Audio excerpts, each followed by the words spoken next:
First of all, I want to thank you for allowing us to speak here. I thought that training for the Olympics would be the hardest thing that I would ever have to do. But in fact, the hardest thing I've ever had to do is process that I'm a victim of Larry Nassar. It has caused me to feel shame and confusion, and I've spent months trying to think back on my experience and wonder how I didn't even know this was happening to me and how I became so brainwashed by Larry and everyone at USA Gymnastics, both whom I thought were supposed to be on my side. I started seeing Larry Nassar at the age of 8 right here in my hometown of Lansing. He was known as the best gymnastics doctor in the world. Everyone at my club, on the U.S. national team, and across the country saw Larry, and everyone said the same thing.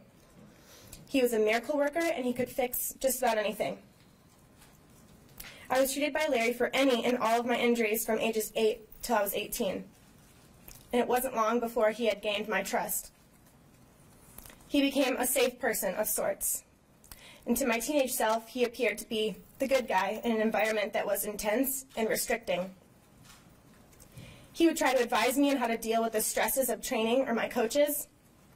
He would bring us food and coffee at the Olympics when we were too afraid to eat too much in front of our coaches. I didn't know that these were all grooming techniques that he used to manipulate me and brainwash me into trusting him. And when I was 14 years old, I tore my hamstring in my right leg.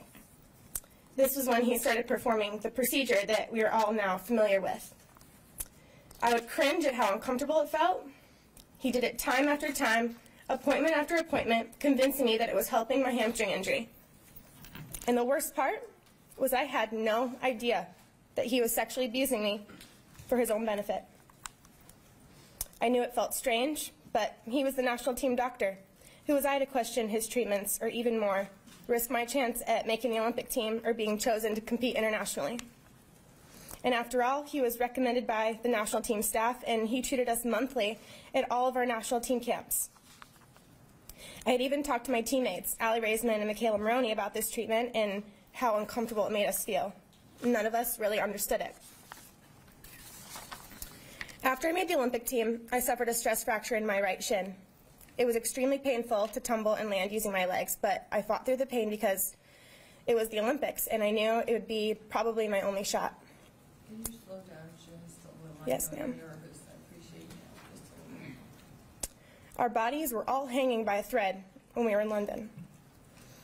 Who was the doctor that USAG sent to keep us healthy and help us get through? The doctor that was our abuser. The doctor that is a child molester. Because of my shin, I couldn't train without being in extreme pain, and it affected the number of routines I could do to prepare before the competition. And ultimately, it made me feel less prepared than I should have been.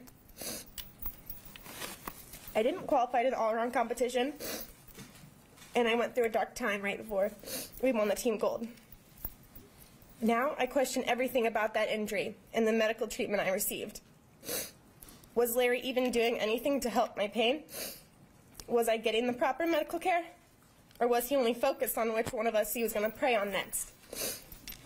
What was he think about when he massaged my sore muscles every day? Now I question everything. To this day, I still don't know how he could have been allowed to do this for so long. My teammates and I were subjected to his medical care every single month at the National Team Training Center in Texas. He was the only male allowed to be present in the athlete dorm rooms to do whatever treatments he wanted. He was allowed to treat us in hotel rooms alone without any supervision. He took photos of us during training and whenever else he wanted.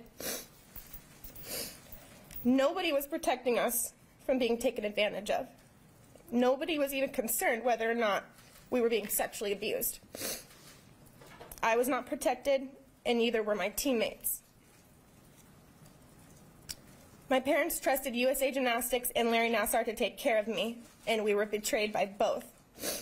And now, the lack of accountability from USAG, USOC, and Michigan State have caused me and many other girls to remain shameful, confused, and disappointed.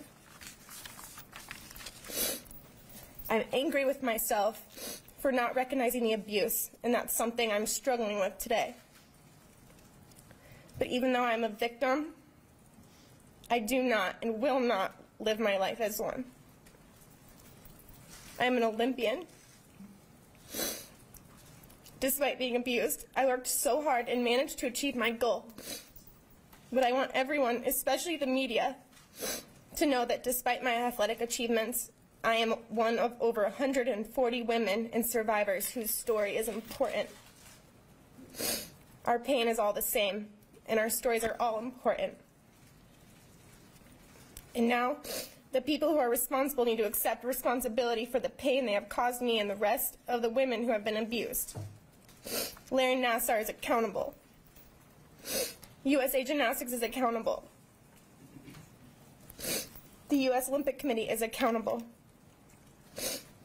My teammates and friends have been through enough, and now it's time for change because the current and future gymnasts do not deserve to live in anxiety, fear, or be unprotected like I was. Thank you.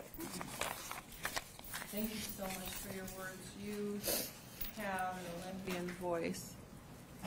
People will listen to you. I've listened to you. You are really very strong, not just as an athlete, but as a woman, as a survivor. I know you'll get past this because of that strength, because you had the strength to come here and talk. It's really important because what you're doing is helping to set a new precedent that all victim survivors should speak out and that all victims have a right to speak out.